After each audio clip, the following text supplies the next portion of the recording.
Welcome to The Book in Brief. Today we explore one of the most chilling and symbolic novels of the 20th century, Lord of the Flies by William Golding. First published in 1954, this dark tale of stranded schoolboys on a deserted island quickly becomes a brutal exploration of human nature, civilization, and savagery. Through its powerful imagery and deeply symbolic characters, the novel asks one haunting question: what happens when society falls away and only human instinct remains? Let's dive into this unforgettable story.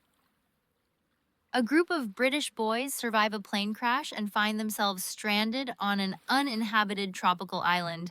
Among them are two key characters: Ralph, who is charismatic and athletic, and Piggy, overweight, asthmatic, and intellectual. Ralph finds a conch shell and blows into it, summoning the scattered boys. The group includes younger children, called Little Uns, and older ones, Big Uns, such as Jack Meridew, the arrogant leader of a choir boys group. The conch quickly becomes a symbol of order and authority. Through a democratic vote, Ralph is elected leader.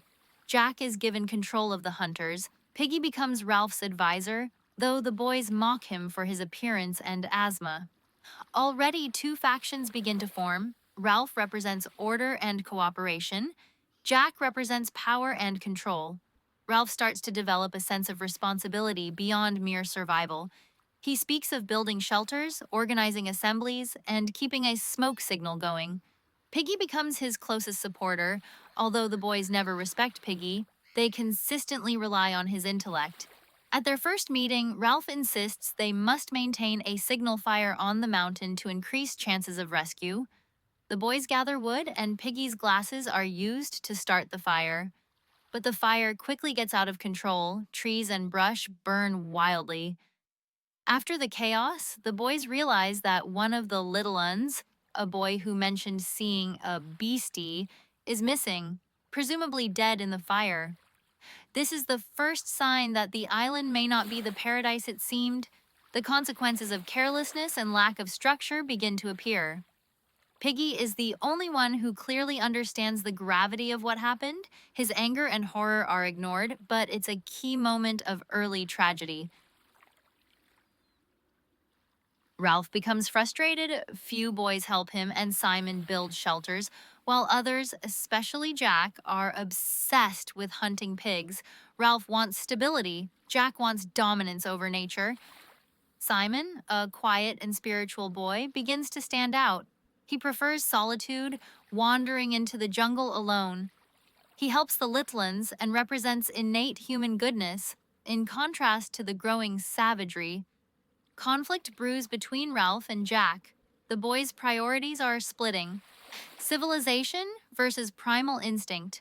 Jack becomes increasingly wild. He begins painting his face and obsessing over bloodlust. Simon, by contrast, finds peace in nature, often retreating to a hidden glade. This contrast foreshadows deeper philosophical divides. As weeks pass, the boys grow more wild. Jack and the hunters paint their faces with clay, marking their transformation into savages. While the fire is left unattended, a ship passes by, but they miss the opportunity to be rescued. Ralph is furious, especially since Jack had let the fire go out to focus on a successful pig hunt. Jack returns from the hunt, proud and covered in blood. When Ralph confronts him, Jack hits Piggy, breaking one lens of his glasses. The fragile balance of authority begins to crumble. Jack's painted face allows him to act without shame or guilt. It's a mask behind which he hides his humanity. This moment signifies his full psychological break from civilization.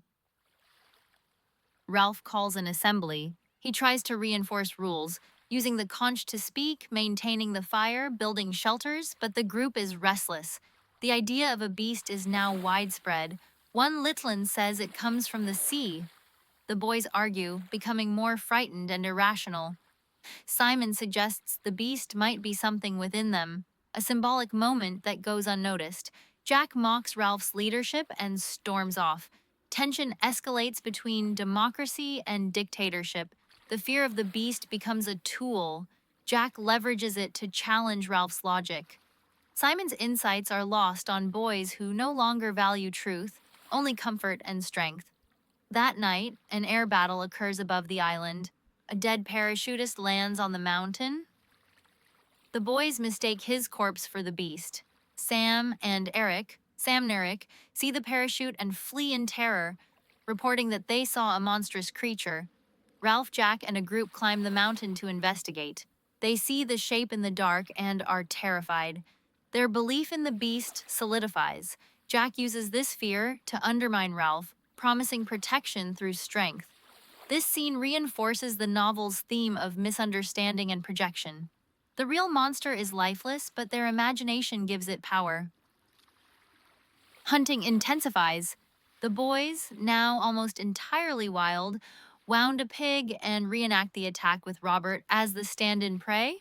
The game becomes violent, hinting at bloodlust. Ralph, too, feels the thrill of the hunt, signaling his inner struggle between order and savagery. At night, Jack and Ralph see the dead parachutist again, but still believe it's the beast. They flee in terror. Jack calls a meeting and openly challenges Ralph's authority. When the group doesn't immediately follow, Jack leaves, inviting others to join his tribe. Slowly, boys begin to abandon Ralph. The island society fractures. Power, not reason, wins loyalty. Jack's tribe forms at Castle Rock. They paint their faces, hunt pigs, and offer a pig's head, mounted on a stick, as a gift to the beast. This gruesome symbol becomes the Lord of the Flies, attracting flies as it decays. It represents evil, chaos, and the darkness within the boys. Simon, alone in the forest, finds the head. In a hallucinatory episode, he imagines the head speaking, telling him that the beast is part of them. This is the novel's central message. Simon discovers the truth. The beast is the parachutist. He rushes to tell the others, but Simon is weak and injured. His vision is terrifying yet true and foreshadows his fate. Simon returns to the beach as a storm begins. Jack's tribe is engaged in a primal dance. The boys, worked into a frenzy, mistake Simon for the beast and beat him to death. His body is washed into the sea along with the parachutist in a haunting and symbolic moment. This marks the point of no return. Civilization has completely broken down. The island is now ruled by savagery. The storm intensifies the madness. Nature seems to mourn Simon. The waves carry away the truth, both says literally and symbolically. Ralph and Piggy are horrified but try to rationalize Simon's death as an accident. Jack, now a full tyrant, sets up a fortress at Castle Rock. He beats followers, demands offerings, and rules through fear. Desperate for fire, Jack's tribe attacks Ralph's camp and steals Piggy's glasses, the only way to start the signal fire. The conch, once a symbol of unity, now lies forgotten. Piggy becomes increasingly despondent. Without his glasses, he is blind and helpless. This symbolizes the loss of reason. Ralph, Piggy, and Sam Nurick go to Castle Rock to confront Jack. Ralph demands the return of Piggy's glasses. Tensions erupt. Piggy tries to appeal to logic and order, holding the conch. Roger, one of Jack's followers, pushes a boulder that hits Piggy. Piggy falls to his death, and the conch is shattered. This moment symbolizes the complete destruction of civilization. Sam Nurick are captured and forced into Jack's tribe. Ralph becomes a hunted outcast. Roger's role grows more sinister. He no longer acts under orders. He kills out of cruelty. Ralph hides in the jungle, alone and terrified. Jack's tribe plans to hunt him like an animal. They set the forest on fire to flush him out. Ralph runs through the flames and smoke, pursued by savage boys with spears. At the last moment, he collapses on the beach, where a British naval officer stands, having seen the smoke. The officer is shocked by the boys' appearance and the horror they've created. Ralph can only weep for the end of innocence and the darkness of man's heart. The boys are rescued, but the damage, physical, moral, and psychological, is irreversible. The officer's presence brings a stark contrast. The savagery ends instantly, but the trauma will endure. Lord of the Flies is layered with deep, haunting symbolism. The conch shell rules order, democracy, and civilization. Its destruction marks the collapse of these ideals. Piggy's glasses equals knowledge, logic, and the power of science. When stolen, reason is lost. The beast equals fear, inner evil, the dark instinct within each person. Simon equals innate goodness and truth.